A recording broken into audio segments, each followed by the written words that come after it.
Let's go.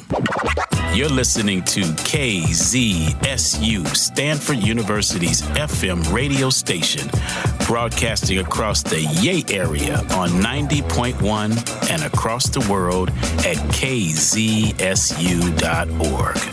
Welcome to Brands, Beats, and Bytes, hosted by Daryl D.C. Cobbin and Larry Taman. Brands, Beats, and Bytes stands at the intersection of brand, tech, and culture. We bring you interesting people and insightful points of view on what's popping and not popping in marketing, tech, culture, and beyond. DC and Larry are fascinated with the stories and people behind some of the best marketing in the business. No matter how dope your product, if your marketing sucks, your company may suck too.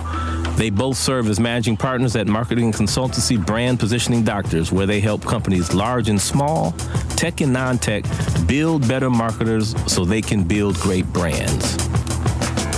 What's up, brand nerds? Thanks for joining us for another podcast of Brands, Beats, and Bytes. And here we are in August, so we continue to send our thoughts and prayers out to all of those who have been dealing with the ravages of COVID-19 and all the other challenges that we are facing today. So big up to all of you, particularly on the front lines, helping us work through this. So, Mr. Larry Taman, Mr. LT, we got a special tech person in the building, in the virtual house today. Who might that be? Oh, DC, we are super excited to welcome Mr. Wayne Hickey to our virtual house today. So, D, one of the many things we try and do with our show is to feature guests that cover really the full spectrum of the marketing mix. Well, today with Wayne, let me tell you something. We've got our first PR communication-centric guest. And we're pulling exactly. And we're pulling out all the stops because Wayne's truly a global leader in tech-based PR and communications. And in our house, he is also one of those people who has a great unique balance of the brands, the beats, and the bytes. All right. Mm-hmm. Mm-hmm. So let's take you through Wayne's background. So he earned his undergrad degree at Cornell University, the proud alma mater of my sister and brother-in-law, actually. He then went to work on Capitol Hill in a number of different communications roles and then entered the private sector, first going to a PR firm, MWW, where he started to work in tech with clients such as Highwire, Western Wireless, and Guru.com. Mm-hmm. He then moved over to Weber Shandwick, where he led the digital entertainment practice. Now, check this out. He worked closely with clients such as Microsoft Windows Digital Media, Toshiba, and the home entertainment divisions of Paramount, Warner Brothers, and Universal. And this was a really interesting time in the confluence of tech and entertainment when downloads to own were really starting to take the place of DVDs. And so Wayne is doing some great work at Weber Shandwick at the time. He came in as account director. He works his way up to SVP. So here, check this out, D. So he then gets a call from Edelman, the largest independent PR firm in the world, to lead up the global Xbox team as EVP. And at the time, Xbox was seeking to evolve beyond games into an entertainment brand. So you can see, based upon his experience at Weber Shandwick, where he was really working at that confluence of tech and entertainment, why they tapped Wayne for this assignment. So Wayne really makes things happen with Xbox. And a few years later, he gets elevated to the global client relationship manager for the entire Microsoft account. And you can imagine at Edelman, Microsoft, that's huge business. Mm-hmm. So he then takes it even to another level. He grows the Microsoft business both for the client and internally for Edelman. He expands the scope of the Edelman business with the client into numerous other marketing and digital marketing areas. And with all that great success, Edelman then elevated Wayne to a really big job to be the GM and head of the Bay Area division with 3 offices and 260 professionals as the agency continued to expand its scope of services outside of the core PR business into other parts of the marketing mix, such as creative, strategic planning, research, and analytics, and major clients like Adobe and PayPal and HP and Nissan, and the list goes on, Juniper, Ghirardelli, and more. So now Wayne is, you can imagine that's such a huge job. And Wayne's then tapped on the shoulder again by Weber Shandwick to go back there and really go to his tech roots where he's currently the EVP of their whole global tech practice, working with clients such as Riot Games, the maker of League of Legends, Sony Electronics, Corning Display Division, and a lot more. What a mouthful, right? What a background. So welcome to Brands, Beats, and Bytes, Wayne Hickey. Thanks, guys. Can you follow me around and just repeat that every time I meet people? That was probably the longest and best intro. Hey, Wayne, you can use this. This is free to use in whatever way you please. It's on wax, as our friend Jalen Rose likes to say, right, D? Hey, listen, Larry, I think what Wayne is saying is that, speaking of this wax from Jalen Rose, shout Jalen Rose one time, is that this could be Wayne's theme music, okay? I think so. Like when I'm going into the ring, yeah. no song. It's just Larry's audio. And talking about my accomplishments. And I don't know if your wife Paige will even believe all that, right? No, probably not. She'll be snickering in the background, I'm sure. Exactly. Yeah. Oh, wow. So, well, thanks for having me, guys. Oh, it's a pleasure having you, fella. So when Larry and Jeff and I, our producer Jeff, were going over your background, I was and then listening to Larry lay down your theme music track, Wayne, I'm hearing what is the akin to alphabet soup in careers. You have S's, E's, and G's, SVPs, EVPs, and GMs. What this means, brand nerds and boys and girls, is that Mr. Wayne Hickey's a big dog. So perk up your ears, because there's going to be some things we are certain that are going to come out of Wayne's cranium that are going to help you all and help us. A couple of connections, Wayne, to your background. Cornell University.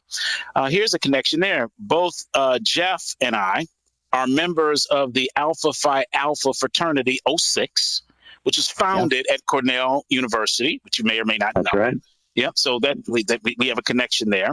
The other is Weber Shandwick. There's a gentleman that Larry and Jeff and I used to work with when we were at the Coca-Cola Company. His name was Rob Baskin. Rob Baskin. Does that name ring a bell at all, Wayne? I know the name. Yeah. Yep. So he was at Weber Shandwick. And obviously, Larry has some connection with Edelman. So lots of connections here. But I do want to say something before we get into our Get Comfy section.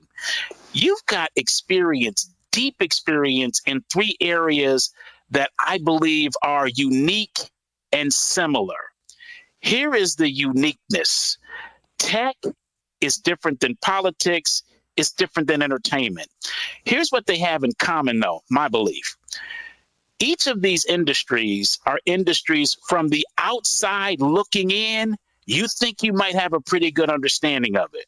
But when you get on the inside, you start to understand how much you really don't know about how the industries actually operate. I had that experience in entertainment, Wayne. I thought I had a pretty good idea. I'd worked with entertainment assets, agents, actors, producers, directors, writers, etc.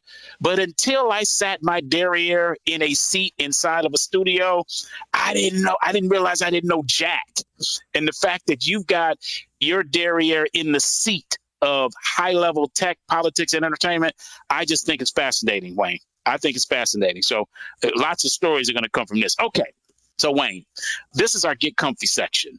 And, we originally planned to do this show on the beautiful Stanford campus in the fall before the pandemic, a.k.a. the farm. So that's where we were going to do this when we launched the podcast. We did all of our podcasts. However, now, you might have a story about the first time you visited the Stanford campus. Care to tell us? I do actually. Yeah. Thanks, Larry. I was a pole vaulter in high school, which you would think they're like, what kind of future would a pole vaulter have? But the strange thing is there's not very many good pole vaulters out there. So I had a number of colleges that were recruiting me to jump at their schools. Stanford was one of them. And when I went to visit, it obviously became my first choice. I wanted to go. And the coach there said, "Hey, you'd be a great fit here." He said, "But I just got to tell you, I am one small vote in a very large and difficult path to get into this school." So unlike other schools where, hey, as long as the coach says you're in, you're kind of in, as long as your test scores kind of line up, he said, it is far from certain, but hey, good luck to you. And that was the last time I'd heard from Stanford until they rejected me. So it was, I love the campus, and I always had a place where I would think I would go there, but was not to be. So I went to Cornell instead. So yeah, he really went down school, right? To Cornell. Oh my goodness! I've got the Stradivarius out for you, Wayne. Yeah, exactly. Well, what's funny about that is when Wayne and I were talking about him coming on campus, I'm like, Wayne is ensconced in tech and in Silicon Valley, and he hasn't been on the campus since. So he was mentioning he was looking forward to it. Yeah. No, I was excited. I'm like, I'll probably have a flashback of reaction, but no, it was would have been fun. But I'll come down and visit you guys when all this is over. So yes, we want that to happen. We all do. We're looking forward to that. And just a bit of advice or insight for the newbies who are sort of coming up in the game of tech and brand and entertainment, et cetera. When you are doing a recruiting visit, if the coach says, I have a vote and not the vote, you're in trouble. Okay, so let's move on from there. Well, that's right. I have to, before we move it on, D, I have to say this one, a friend, and you all know, Eric Reveneau, who used to be assistant coach at Stanford, now assistant coach at Georgia Tech in basketball. And Eric used to tell these stories that's really true. What happened with Wayne, even in basketball and football, like they do not get, they do only have one vote. And that's how crazy it is at the farm. So we feel privileged to be based at KZSU for that. So anyway, should we move it to 5 questions, D? Yes, we shall, LT. Yes, we shall. Okay, Wayne. So this is the part of the program where Larry and I go back and forth asking you questions one after another until we reach 5. And I have the utmost pleasure of being first up. So, Wayne, this is in the area of branding. And what we'd like to know is the first branding experience you had that blew your mind. You fell in love with a brand. It was irrational. It was highly emotional. You just love this particular brand or brand experience. And you can take this question anywhere you'd like, but we'd like to know the first experience for you. Okay.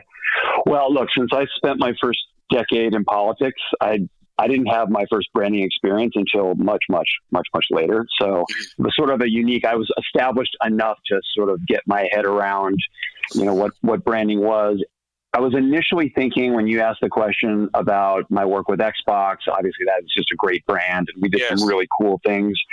But I have to say, the more I'm thinking about it, and this is going to sound really weird, but my first, the experience that made me fall in love with branding was HD DVD.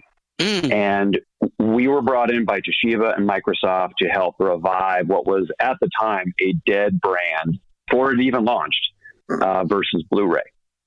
And as you all know, Blu-ray prevailed, and a lot of friends I know who had worked on have quietly pulled that off their LinkedIn and their CVs. But there was something about who's that patron saint of lost causes? Is it St. Jude? It was like one of those, like, we needed a patron saint to make this thing happen. And the interesting thing is we put together a team of people that all felt pretty passionate that the future was streaming.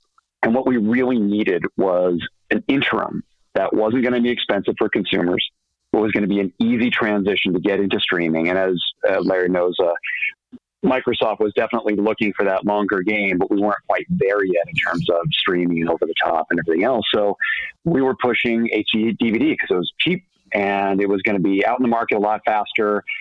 And we put up a really, really good fight against Blu-ray. We made them Sony spent a lot of money at the time to fight it back. And I think we made some really good points that, the future was going to be like, what is best for the consumer at the end? It's not going to have to be the most expensive thing. And it told me that in branding, the most expensive, the best technology is not always the best.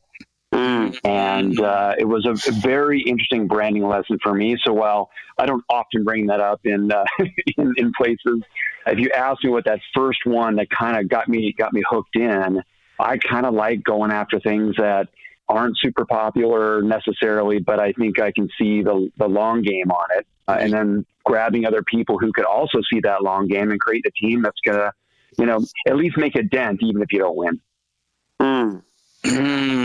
So do you have a follow-up to Wayne on this? So Wayne, what did you learn? This was a really sort of interesting case study almost.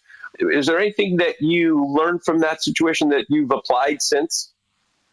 Well, I learned that the power of communications, because we went in with and I won't say what the budget is, but it was a pretty modest budget versus what the opposition was spending.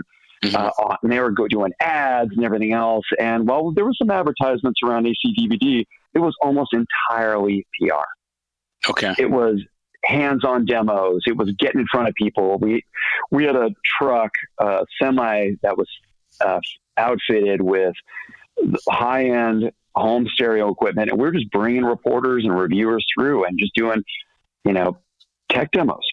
It was pretty block and tackle kind of guerrilla work, and it was working.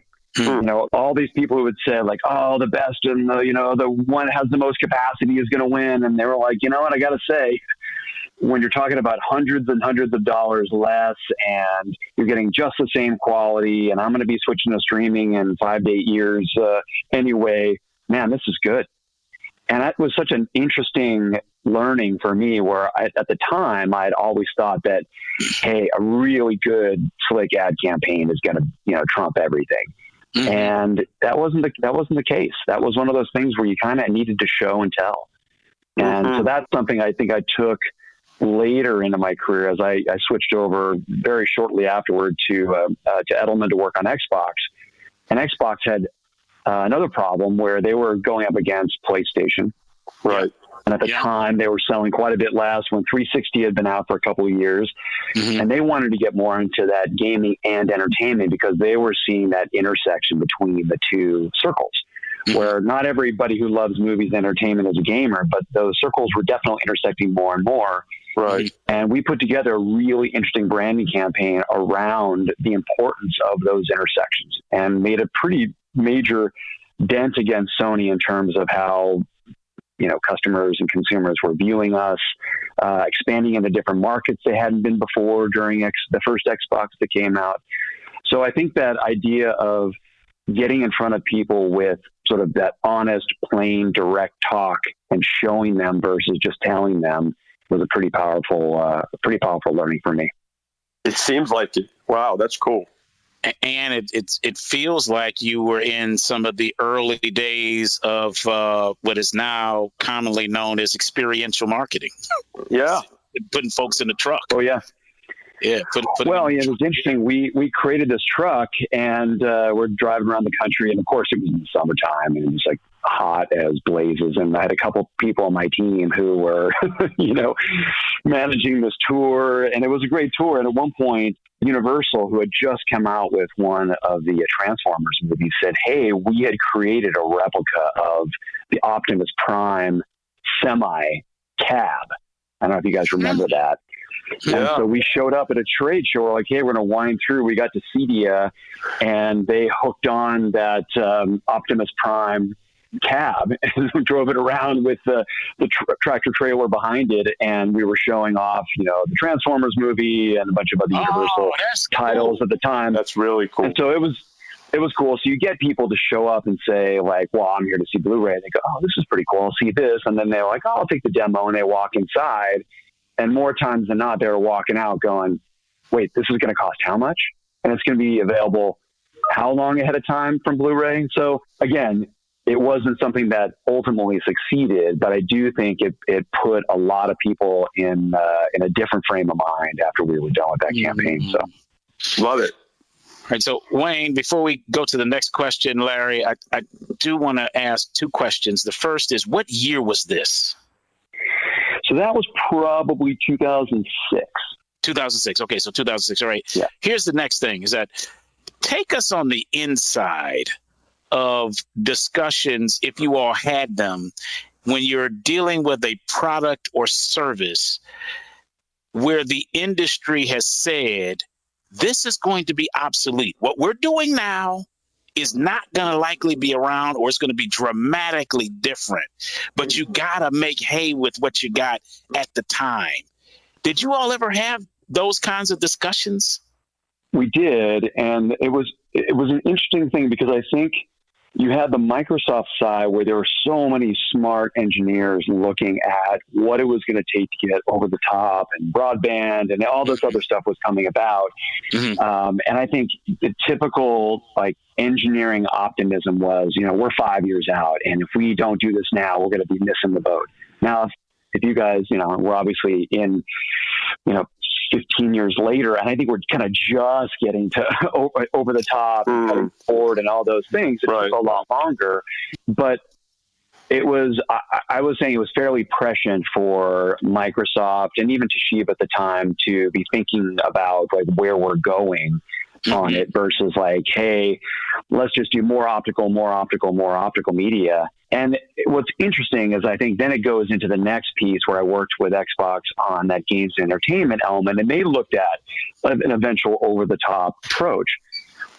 They got a little too into that, and I don't know if you guys are gamers at all, or if Jeff is, but with Xbox One, which I was also involved in, they got a little too over their skis on the entertainment piece. So it started to turn off the gaming core and had to retool. And I think since then they have kind of readjusted a little bit more towards the gaming side. So they were a little ahead of their time.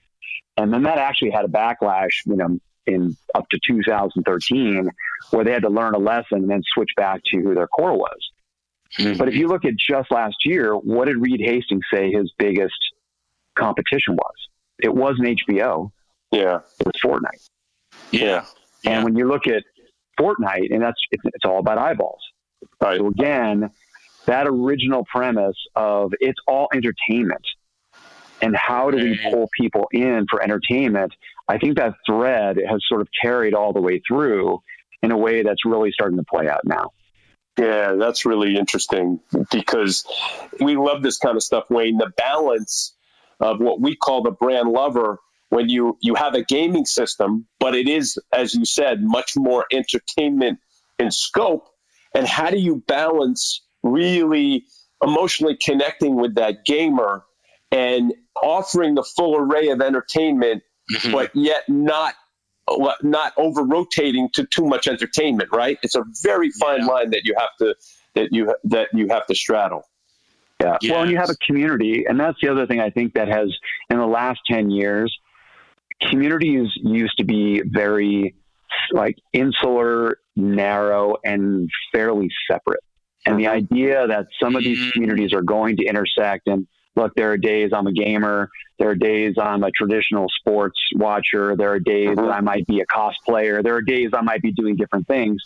For a while, when it came to marketing and looking at data, you were looking at data that was very, very specific to you're a gamer, once a gamer, always a gamer. And you're a certain type of gamer. You're the guy in the basement, hardcore gamer playing games.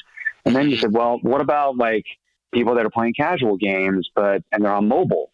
Like, will they eventually be playing more hardcore games on mobile? And everyone's like, oh, no, they're all separate.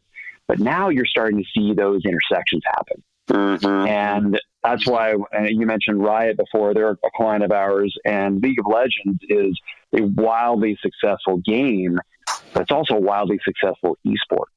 Yep. And esports is that really interesting area where you're attracting gamers, cosplayers, streamers, and then you've got actual pro sports athletes from the NBA and NFL and others who also play those games, and they're starting to invest in esports teams because they see that entertainment value, that competition value, that crossover value that's kind of scratching those different itches. And there's that element of like, it's starting to blur. And it's not blurring in a way where it's not quantifiable. It is quantifiable, but you have to understand your data models have to intersect. Right. It can't just be these pillars of that's my consumer. No, that's my consumer. It's like, well, some of these consumers are going to be all over the place, and we have to be catering to them in very micro ways. Super fascinating. So quick comment before we go to the next question, Larry. You talked about Reed Hastings. Everyone knows he's the CEO of Netflix. And you talked about the fact that he mentioned his competition is a Fortnite, when you would think he would say, some would think he would say HBO. And here's how I would categorize that. In the CPG world, they talk about share of stomach. In financial services world, they talk about share of wallet. What you're talking about and what Reed is talking about is share of attention. That's what Reed's talking about. All right, Larry, next question. Okay, Wayne. So who has had or is having the most influence on your career? So don't give me anything for this, but I'm going to give you two. The first one is my wife, and Larry will know why. It's because she's sitting 20 yards from you now. Well, no, she's actually moved downstairs, so she's not looking. No, now, she's actually an amazing. I just have to say this, Wayne. Before Paige Young is Wayne's wife, and she is incredibly accomplished in her own right in the PR communications world. So I'll leave the floor to you there. Yeah, so she's VP of Communications at Zendesk. She is, I would argue, Larry's read of her background would be even more impressive than mine. So you guys should have her as a guest on the show at some point. But I think we actually met through what we do. I think she is, being in the same industry. I think a lot of people would think that's not maybe always a good thing, but she is a fantastic sounding board on everything that I do. She came from the agency side. She's been in-house. She was in-house at Adobe and now at Zendesk. I think she keeps me honest on my agency view, and I can help keep her, honest on sort of that, what agencies are thinking when you're in-house. And it's kind of that nice back and forth. So, and I obviously just trust her opinion implicitly. So she is probably my number one sounding board in terms of how she influences the work that I do. But in terms of someone who's been a consistent mentor to me, there's a guy that used to work at Microsoft his name is Blair Westlake, former head of Universal Television. He was, I think, probably the first entertainment industry executive, so CDP and higher, so a big dog at Microsoft that they brought in to help sort out what you were talking about earlier, DC, about, those discussions that happened early on. Blair was one of the guys who was spearheading it, and I met him and was working with him on sort of his thought leadership program at the time. And just over the years, he's one of those, he's a lawyer by training, but he's just one of those like straight talking guys who isn't afraid to say that he doesn't agree with something. He's always willing to share advice to younger people about how to navigate those complicated corporate environments that we all look and say, like, how did that come about? And how do you negotiate these salaries, and how do you figure out all this other stuff? And he did something that I found was really unique. He was always omnipresent, even when he wasn't. Oh, say more about that. He seemed like he was there on every thread, even though he wasn't reading every thread. But he just had that way of being omnipresent. And it was funny because I laughed. Like when you needed him, he was always there, which was great. But when you hoped he might miss a mistake that you made, he was also always there. Yeah. But, it keeps you on your toes. And I think some of the people that worked directly for him, I mean, he was my client, but people that worked directly for him were like, he was one of the toughest bosses that they ever had. But he, as a lawyer, he always dug into the why. And he dug into that, what problem are we solving? And if you're not solving a problem for him, he said, you got to reevaluate. Or does it matter?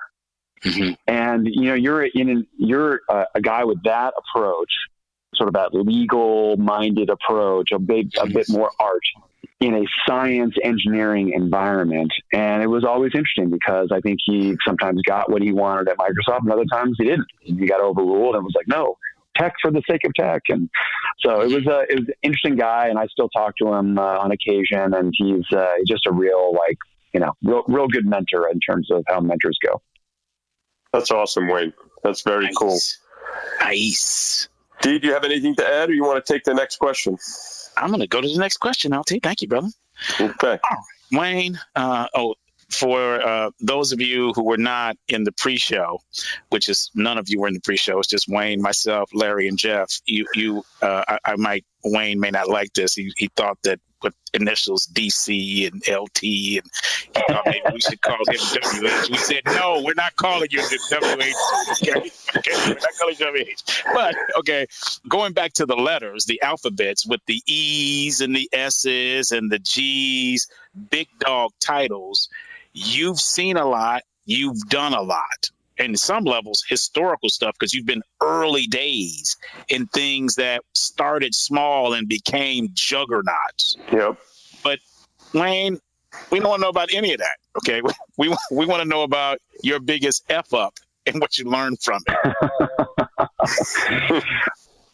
Well, I mean, to be honest, like, I think a lot of our biggest F-ups, some people have like spectacular ones later in their career that are, career ending and news making and all that stuff. And the one that I learned the most from was one of those early career ones. And it was actually when I was in DC. I had a couple of years when I was lobbying off the Hill, which, turned out to not be my favorite approach. I wasn't really, I was a good lobbyist, but I didn't really like it that much. But I had a client that had asked me to look into flights. This is the level I was at the time, for 8 of his colleagues and me to fly down from DC to North Carolina for a 2-hour meeting. And it was super urgent, can't miss the meeting, all this stuff is on the line, and otherwise we're not going to be able to get this coalition. We want to get on the Hill, and, it's going to be catastrophic if you cannot do this for tomorrow. Okay. So the important note here is that he was not the most senior client, and he was not really a decision maker. But at my age, I'm like, oh my God, I got a job. I got to get this thing done. So I see the urgency. I start looking into flights. And they were ridiculously expensive. I mean, the only thing that was available was first class. It was probably tens of thousands of dollars. And so I had this bright idea. I'm going to look into a charter jet. And I find out pretty quickly that it was an order of magnitude cheaper to get 9 people on a charter jet down into Charlotte than it was to book it on commercial. And so, and you're thinking you're thinking you're problem solving. You're thinking, man, I'm in front of this. This is great, right? I'm like, my 27-year-old brain was like, money. My client's going to look like a baller when he steps off that plane, and the Suburban's waiting. Right. Yes. And so everybody wins, especially me. And so I book it. I put it on the company Amex. The trip goes great. I mean, we have a great meeting. We all come back. Everyone's like, this was brilliant. Until my boss sees my expense report. And he points out that our client is funded by a foundation. And if the media saw our lobbying disclosure forms, if they happen to be at the airfield, which apparently the media were often at this airfield because the governor and other people would fly in that airfield, and they took a picture of all these people from a foundation, it could be a really, really bad press day for our clients. And then he said, and if you had just asked a simple question of like, is this a good idea or not? They would have said that it far exceeded the expense policy for the foundation. So even the charter jet, which was cheaper, would have been like way more expensive than they ever would have paid. Right. So, and it would have just been canceled. Like that guy who said it was so important, they would just moved it to the next week, and when the flights were cheaper. Right. So the interesting, and of course, it was like a couple of days of drama where the foundation was going to pay for it, and I thought I was being fired and all this sort of stuff. So, but my boss pulled me aside. He was cool about it, and he said, "Look, 2 lessons here. One, optics matter." Yeah. And this is before I'm even in PR. I'm doing government stuff, but it was a good PR lesson. Optics always matter. And he said, it's better to ask a stupid question up front than risk making a really bad decision if you don't ask it. And so that's one of those F-ups that has always kind of stayed with me, because I always tell my teams, I'm like, hey, it's only a stupid question if you need to ask it twice. Like, ask any stupid question as many times as you want, and I will answer it happily, but just ask it once. Because if you ask it twice, it means you're not learning from the answer to the first question. Right. So it's one of those moments where I think kind of transcends the fact that it was, just a charter plane. But so anyway. That's a great story. That's what a story. So I have to, the funny thing is, thanks for sharing that. And that is really, and especially like you say, your 27-year-old brain. And at the time, those few days, you're thinking you're getting fired. So that's really very vulnerable. But I'm wondering, didn't any of the people ask, like, what's this going to cost? What's this costing us? Right? Like any of that mid-level guy, right? Did anybody ask that? They just got on the plane like, cool.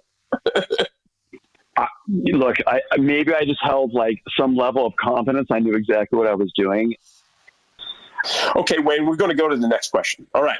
I'm really loving this question for you. I think you can give such a great perspective on this. So regarding tech and marketing, can you tell us where you think marketers should lean in or best leverage tech versus areas that they should be leery about?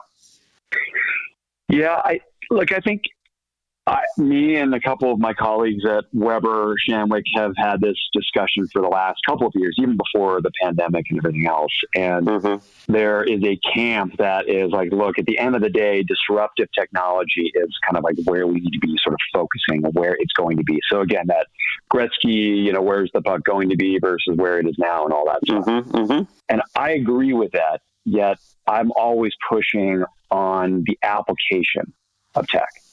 So you can have all the disruption in the world. And yeah, some of it's going to play itself out as predicted, but a lot of it won't unless you really nail that application piece. And so let's take video conferencing, right? That I think has really come into its own because it's now got a intense application, right? Right. And before it was kind of nice to have for some people. And it's like, well, if I can't get on that flight, I'm going to do a video conference. And I think there wasn't really that etiquette.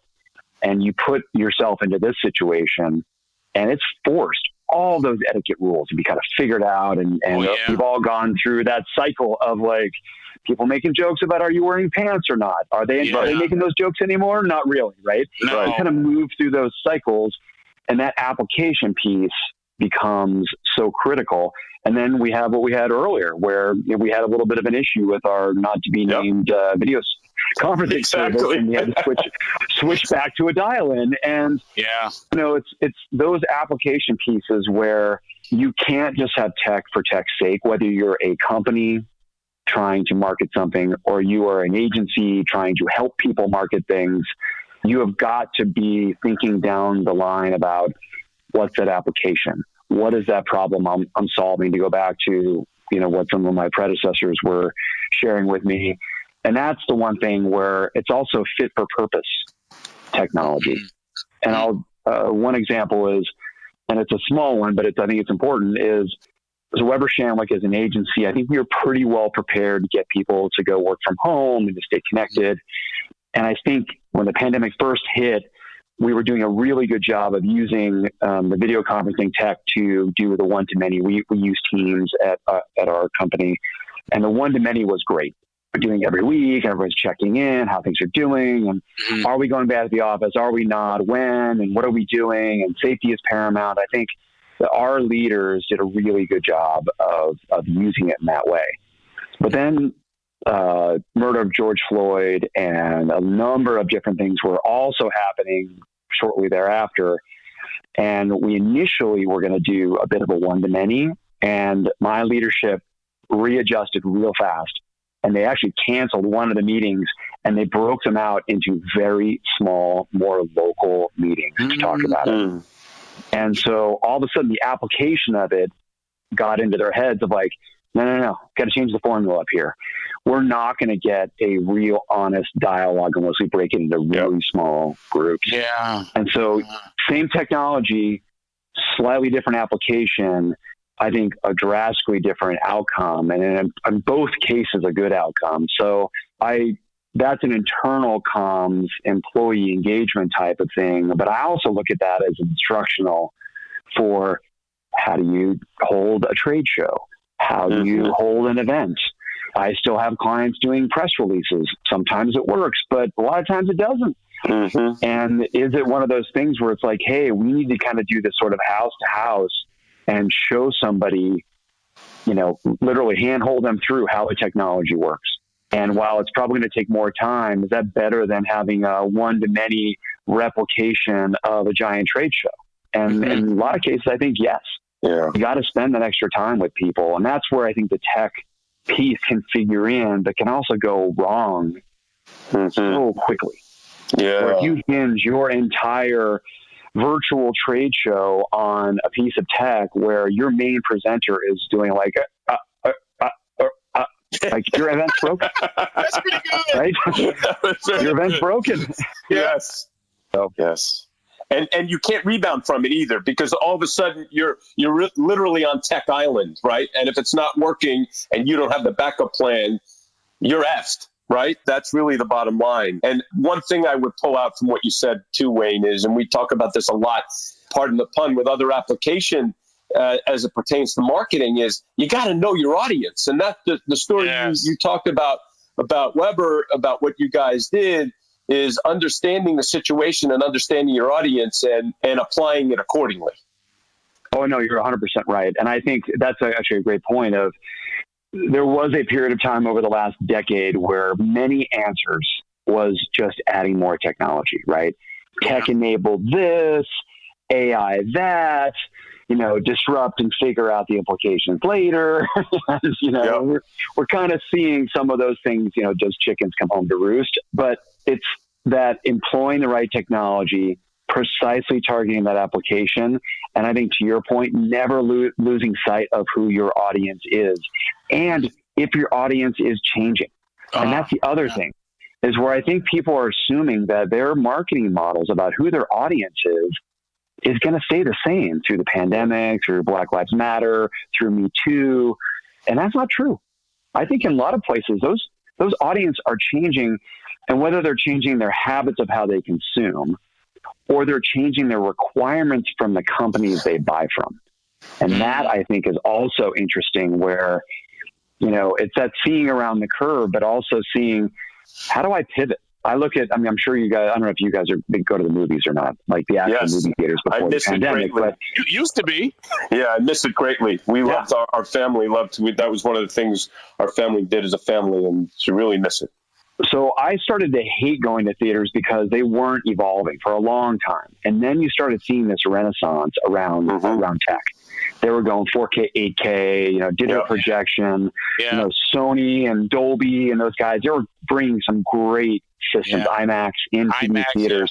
Yeah. They were changing up the way the experience was happening. And I think Alamo Drafthouse was doing a fantastic job. That's one of my favorites here in San Francisco. You get food and beer, your seats, and they're using tech, and it's kind of in the background, right? Where stuff's appearing at your table, and it doesn't feel like it's overly tech. But then when everything shut down, I don't know the answer to this, but I wonder, like, does tech play a role in getting them back open? And I go, yeah, in terms of like maybe disinfecting, if you're calling that tech. But I'm super interested to know, like, how do you bring that audience back when you're mixing, like right now, I think AMC is doing they're a big nostalgia play for their, 100-year anniversary and all that other stuff. But you got to make sure you're not putting it at odds with safety. Yeah. So it's interesting there. Tech plays that role, but they need to be looking at, like, how is my audience changing? How are they viewing things? How will they view my brand if they don't have a safe experience in there? Yeah. And, that's just a big question, not just for theaters, but I think for a lot of different companies where their brands can take a hit if they don't use tech in the right way. Well, I'm going to say that I hope they figure it out, because we missed the experience. And to your point, we need a new experience. But we're now down to the final question of the 5, Wayne, and it's a simple one. What are you most proud of, brother? What am I most proud of? Well, I think I mentioned that, patron saint of lost causes earlier, but I tend to be proud of those, like, Don Quixote moments, or the ones where you're just at insurmountable odds and you're defending that beach with, that team of people you trust. And, the Xbox stuff I mentioned, there's some Capitol Hill things that I worked on where, it was an orphaned bill that nobody wanted, said it was never going to pass. but it was going to cost jobs, and we found a way to get those things passed. So it's kind of those moments. But I think, and I was talking with Paige about this earlier, like, I'm kind of most proud of the amalgamation of those moments where I was most fearless. And I don't think I was most fearless in the moment. So I think when you look, I mean, I'm sure all of us have the same thing. Early in our careers, we were probably the most fearful. Yes. Would I get a job? How do I make rent? Am I where I should be? You know, is living with 7 guys in a 3-bedroom house a good thing right now? You know, just all those things. Probably you're like, not. why? Yeah, you're like, why me? And you know, I'm extremely fearful. But as I look back, like, those are the moments where I think I made the most fearless decisions. Like taking a job on Capitol Hill as an intern for no money right out of college. Now I had no choice. I had no job. Yeah. But I didn't get paid for the first few months I was up there. And I'm like, I don't know how I'm going to pay for the summer. Like, it was rough, but it worked out. Deciding I wanted to switch from government affairs to PR and then move sight unseen from DC to Seattle. And at the time I was like, okay, sure. But meanwhile, in the background, I was kind of fearful, and I'm wondering that did my most fearless moments come from maybe having a bit of fear or a bit of a sense of like, well, I got nothing else to lose. And I found that even though I can make those decisions later in my career, it just takes a lot more mental gymnastics to do it. So, and you got more at stake and all those things. But as Larry remembers, and I went from being a client guy deep in tech at Edelman, and had an opportunity to run an office, which I just never would have thought I wanted to do. I'm not one of those, like, you know, administrator, lead an office type guys, and, you know, did okay. Was not my comfort zone, but it got me out of that comfort zone. And so that was a good risk to take. But after a couple of years, I realized like it had kind of run its course, and I wanted to get back to do this. And that's where, as Larry mentioned earlier, Dale Hyman from Weber had kind of tapped me on the shoulder and said, what do you want to do next? And, you know, in the same moment, I had both a fear response of like, oh, no one's ever asked me to sort of craft what I want to do next. So what will I craft? And then it was a fearless moment of like, yeah, why not? Let's go do it. So, and I haven't looked back since, but it's one of those things where you're kind of balancing that fear and fearlessness. And I look at those and I think trying to tap into that fearless element has been kind of those proud moments, because as we all know, we are far from fearless most of our careers, right? We're always running around worrying about, you know, something or other. So, yeah, well, that's awesome, Wayne. Thanks for sharing that. That's very deep. All right, so we're going to move it along here. That's really cool. We're going to our next segment. All right, so we're going to what's popping. All right, Wayne. This is our chance to shout down, or simply air something happening in and around marketing today that we think is good fodder for discussion. So, D, you want me to take the first one? Please, my brother. Okay. So, Wayne, thought this was really appropriate for you. So I got a pet peeve. And having lived in Silicon Valley for quite some time, I know, and you being ensconced here, I know you're going to know exactly what I'm talking about. So there's this group of incredibly smart engineer-type people who start up companies. They're brilliant. They have this great product, and that they think they can hire a PR firm, and they're going to be the next Google within a year. And they expect PR to be their salvation. And to them, it's all the marketing is PR. And I have a big pet peeve of that, because they also want to talk about their widget and how it's faster, stronger, better, all that stuff. And they really don't understand what we call the laddering up process, right? Where, you know, really emotionally connecting your brand, not just the product, with a target audience. And so that's a pet peeve of mine. You're ensconced here. What say you? It is a huge pet peeve of mine. What I think is even more interesting is that they want wild. So in the pitch, right, there's a RFP process, and they want wild creativity and strategic planning. And then you win the business and they're like, yeah, we just want media relations. Just get us on the cover. And I got to turn around and tell my, brilliant creative and planning teams are like, yeah, there's no budget for you guys. Right. And it's been going this way for a while where there's that convergence between marketing and communications. Mm-hmm. I actually think what's forcing some of that to more rapidly converge is back to what I was saying earlier about your customers and your consumers are demanding more of their brands now. Mm-hmm. And so they're demanding that you're living your values, that you're treating your workers well. And so that is forcing people to not just say, hey, PR team, go in and just PR this. You have to come in and have a plan from the beginning. And the only way to do it right is you got to get everybody in the room together and work it out. And I feel at the times the clients that bring us in the room with their marketing team, their HR team, their diversity teams, everybody in their executive team and say, all right, how are we marketing this, say, a specific product? How are we addressing our worker happiness and health so we're not, grinding them into the dirt in a, sweatshop? How are we addressing our diversity issues?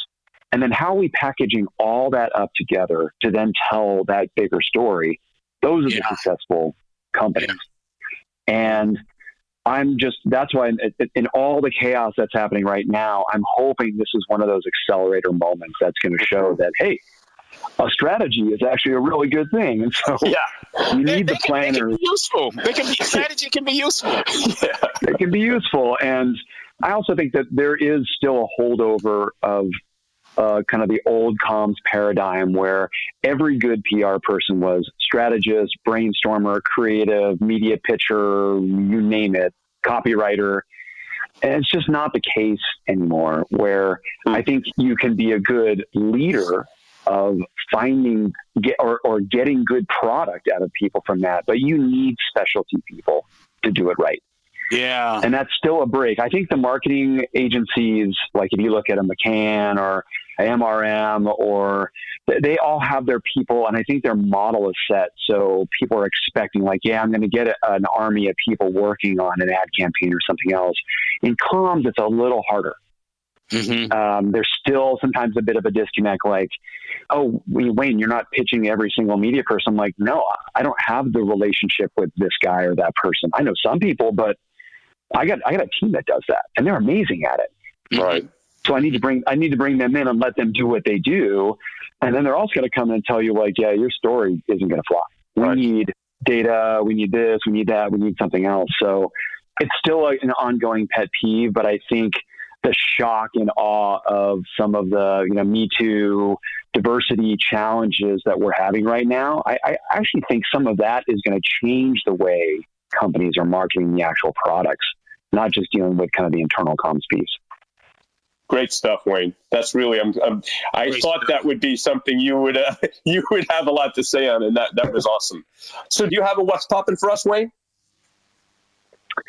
Yeah, well, speaking of popping, the bubble. Let's talk the bubble. Love it. I am fascinated with the bubble. I think, as Larry probably knows, I am not one of those guys I don't follow major sports teams. I'm more like, I watch like cycling, and I watch like Red Bull Rampage and downhill mountain biking and stuff like that. But I do love the NBA because of the way it's run. And they obviously have built a really solid organization. And there was an SI story I just read this morning about how the bubble was a pretty big gamble for them, but they knew that the revenue upside would exceed the cost of doing this right. And then you're seeing that bubble on a budget approach, which is what I'm thinking it's called. And I mean, maybe it's not on a budget, but it feels like it's on a budget. And you got, Major League Baseball kind of struggling with it, and college football struggling with it. And there's that mix of like maybe a more nebulous budget bubble where there's more personal choice involved, and it's a little bit more lax.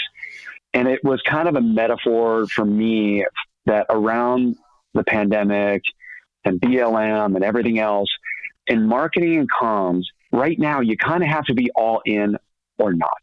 It's not one of those things where you can say like, you know what, throw a little bit of money at this and we'll just see where it goes. Like you kind of have to be all in. And I think it goes back to that whole organization approach to solving issues or launching a product or whatever.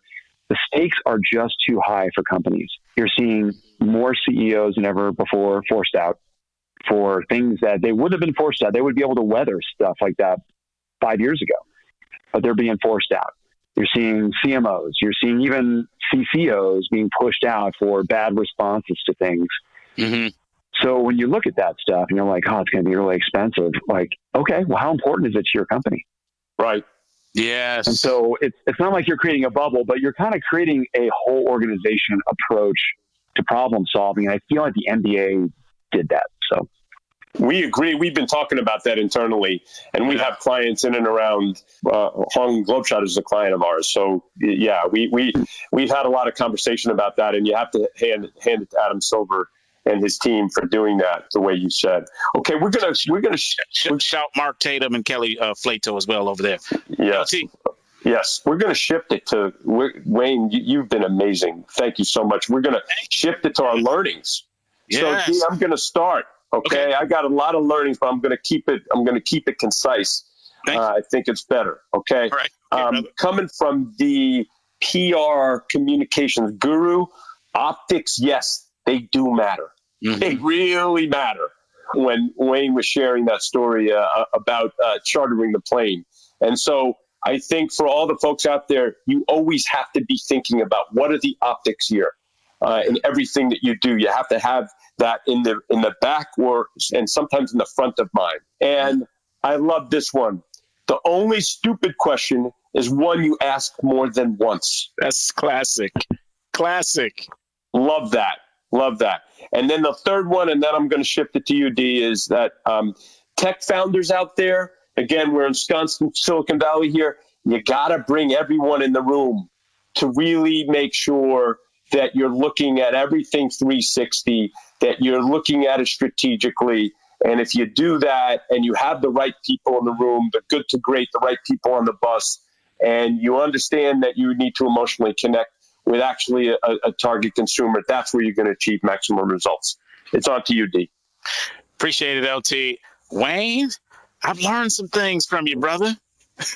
3 of them. The first one is this. When you talked about your experience at Microsoft and Xbox and the convergence of gaming and entertainment, and the team started to dance a little too much in the entertainment space and got away from the gaming space, which is what made them great.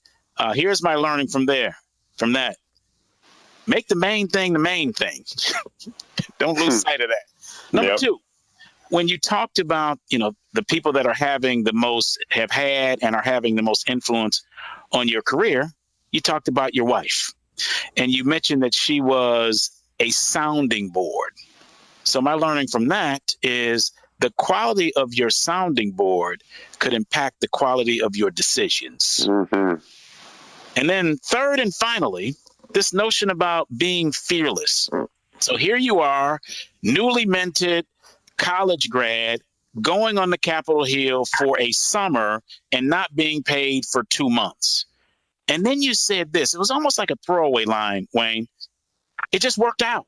Here's my takeaway from that. And I really want folks across the spectrum to take heed to this. When you are fearless, the universe rises to meet you. Oh, yeah. That's what happened with you, Wayne. That's what happened with you. So those are my learnings. Brother, did you learn anything in the chat with us? I did. I learned that I rarely get compliments from marketing guys. So thank you. Look, I think you guys are running a great program. It was a really great opportunity to chat with you. I'm glad you brought a comms guy on.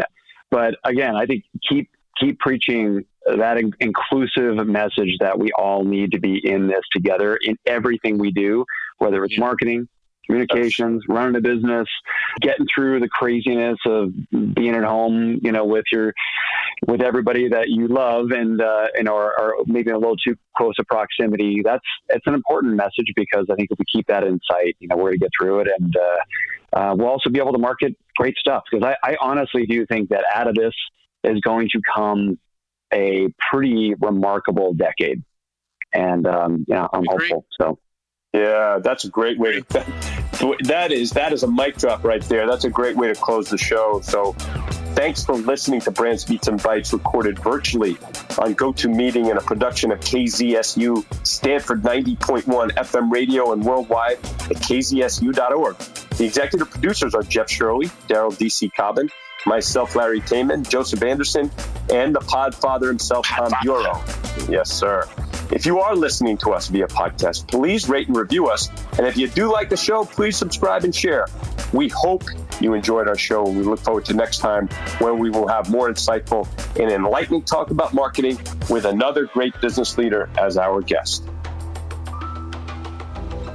If you wish to contact us, our email is brandsbeatsbytes@kzsu.stanford.edu. Again, that is brands, BRANDS,